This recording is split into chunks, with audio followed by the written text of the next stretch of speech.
How to make money with debt explained. Did you know that Mark Zuckerberg paid $5.95 million for his Palo Alto house in July 2012, a 30-year mortgage 3 miles from Facebook's corporate headquarters? Just to remind you that at the time he was 28 years old, ranked 40th in terms of wealth in the world, and was estimated to be worth an estimated $15.6 trillion. And although he could easily and without a hitch purchase a dozen $6 million homes if he wanted, yet still decided to get into debt instead of paying from his pocket. And you must be wondering why. Why take a home loan? The answer is lengthy and intricate, but it's basically because of free money. As ridiculous as it sounds, you must be wondering who would give you free money when you're already a billionaire, and it all has something to do with interest rates. Let me explain. The inflation rate in the US is 2.5 to 3%, so any money you borrow that is below the inflation rate is considered free money. Or in Zuckerberg's case, his mortgage rate is just a little over 1.05%, but is adjustable, which means that based on the circumstances, the rate could possibly go up for whatever reason. And since the inflation rate is lower than the mortgage rate, the bank basically loses here, and you don't have to be a math genius to calculate this. In other words, if you borrow, let's say, $1 million at a rate of 1%, the average rate of return on the savings account would be 2.4%, which means that even if you deposit that $1 million to another bank, you'll end up making $24 million a year, while you only have to make the monthly payment $10,500 to the bank that lent you the money. Now imagine doing this with a much larger amount like $100 million or even billions. This basically means that when you can borrow for free, there is no point in using your own money because you can use it for more profitable things. Of course, if it's a smaller amount of money, this doesn't really make sense since the difference isn't that big. But when large sums are in the game, playing around with 1, 2, or half a percent could potentially mean dozens of thousands of dollars, if not hundreds. Now imagine you're a businessman who can afford to live in $1 million house, then why would you buy a house when you can finance it for 1% or 2% while you invest the rest of the money into your business, which has the potential of getting you anywhere from 10 to even 30% in returns? But let's say you're lazy, just like the majority of people are. Sorry, but you still don't have an excuse, because if you are lazy to find a more profitable way to use the money, then you can simply throw it all in an index fund, which can also be very profitable, especially in the next 20 to 30 years.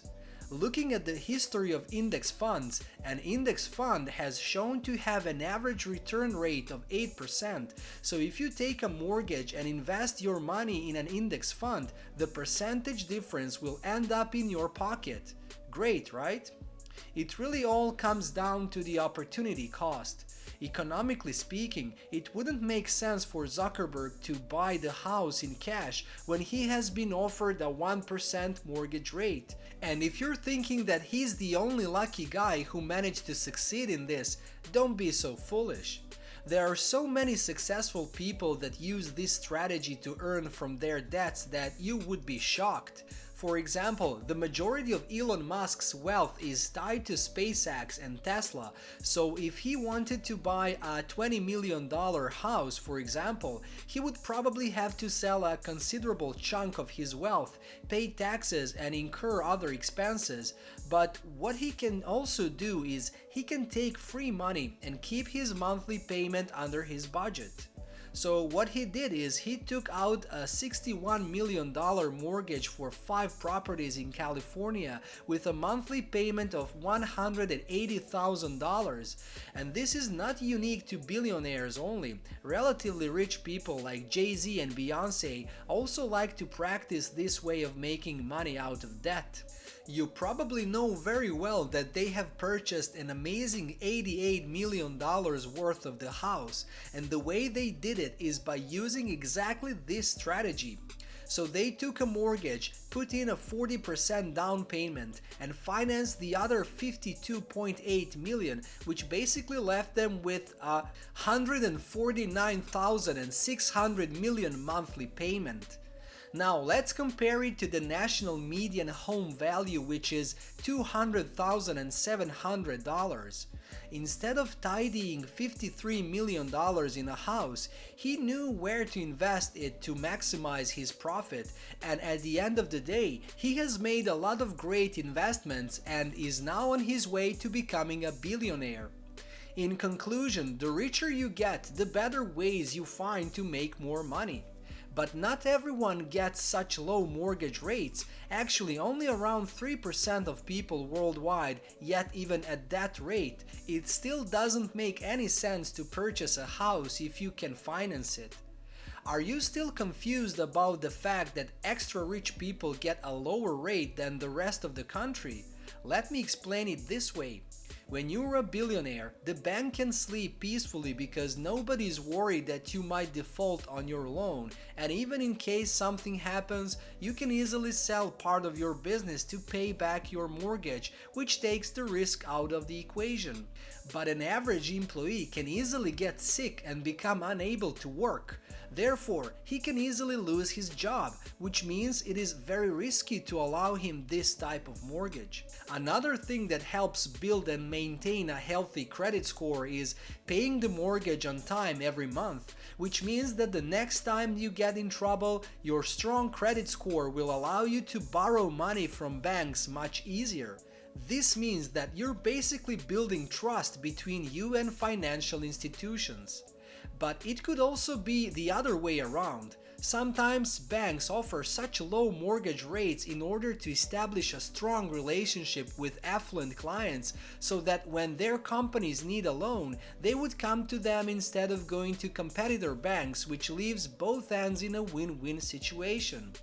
But don't forget what I said earlier that could potentially happen to Zuckerberg, and it's the fact that these low mortgage rates could go up anytime. The reason nobody's truly worried about them going up is that in case it stops making sense economically, these affluent people will simply pay back their mortgage and forget about it. However, the majority of people associate debt with something negative that has a high potential of ruining their lives because it is something that's not theirs. It's something borrowed that is usually associated with borrowing money for entertainment that we can't afford and end up paying back more than we initially took. Just think of a time when you graduated from college and immediately realized the burden of student debt you need to pay off. Counting down the years you'll need to pay that debt off also adds to creating a perception that debt is bad. It is a fact that playing with debt isn't an easy thing to do. It is in fact highly risky because even the smallest miscalculation could lead to disastrous consequences. People nowadays are so poor and have gotten into so much debt that most of them can't even afford the unexpected $500 bill because of all of these monthly payments that hardly leave them with any money to spend. And this is exactly what sets bad debt apart from a good one. While it can make you broke and homeless, it can also make you rich beyond what you could imagine, only if you know how to use it because it is leverage. If you, for example, buy a $10,000 phone, go to the market and sell it for $11,000, it is clear that you made some profit, but not that much really. But if you know how to use leverage, you'll go to the bank first, borrow $990,000 and add your $10,000 to that, then you have $1 million. You would then go to your supplier and instead of buying just one, you buy 100 phones for $1 million and then sell it to the market for $1,100,000. Then you return to the bank, pay them back those $990,000 that you borrowed and another $10,000 in interest, which leaves you with $100,000. Finally, after you deduct those $10,000 of your own, you're gonna be left with $90,000 of pure profit, which is exactly the way you make money when you don't have it. Both you and the bank are in the win-win situation because they made theirs and you made your profit. Just make sure not to take this formula to extremes where it's not regulated by the government and it's practiced by everyone in Wall Street because it will turn into a financial crisis like the one in 2008. Hopefully, you've learned from this video that debt is not always bad when you know how to play with it. So make sure to study this topic thoroughly and start using your money more wisely. This brings us to the end of today's video. Don't forget to like and subscribe and make sure to hit that bell button because the new business related video is coming very soon.